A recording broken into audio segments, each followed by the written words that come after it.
Uncletale proudly presents Leah the Little Lamb, his heart-mending shop when the whole town sleeps under moonlight and mist. A tiny, nameless alley glows faintly from a warm light behind a curtain.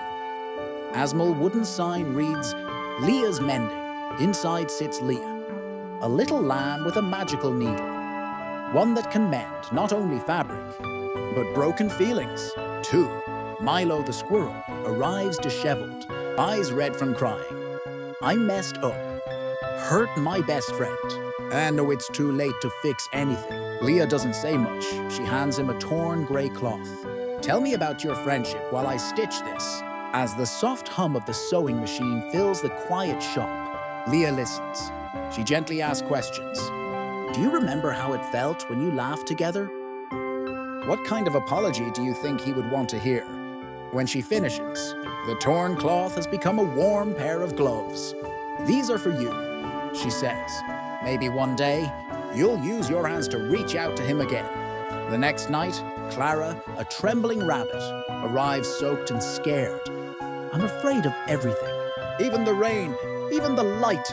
Leah quietly picks up Clara's tattered cloak. Fear is like a rip in fabric. You may not erase it, but you can cover it with warmth. She sews a new inner lining and tiny crescent moons into the cloth. Clara puts it on and whispers through tears. It feels like home.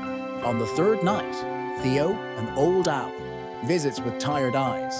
I used to be wise and respected, but now, no one wants to hear my stories anymore. Leah leads him to a chair near a pile of yarn. Would you tell me one? She asks softly, as he shares his tales. Leah quietly sews a new cloak for him, embroidered with stories from wings of time. Maybe, she says, it's time you share them with someone new. One night, no one comes. Leah sits alone in silence. She picks up an old piece of cloth. One she's never finished sewing.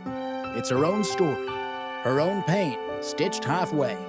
I sew for everyone, but I forgot to mend my own heart. She lifts her needle and begins to sew quietly. I may still feel sad, but now I understand why. Milo returns, holding a letter from his friend. Clara brings flowers from the forest. Theo begins telling stories to young animals. By the shop window, thank you, Leah, they say together. The little shop fills with laughter and the soft warmth of healing. Though the shop only opens at night, and though no one really knows where it is, those with aching hearts always seem to find it. And Leah will still be there, with needle, thread, and a gentle heart. Not everything that's broken must be thrown away. Some things are just waiting to be mended by someone who truly understands.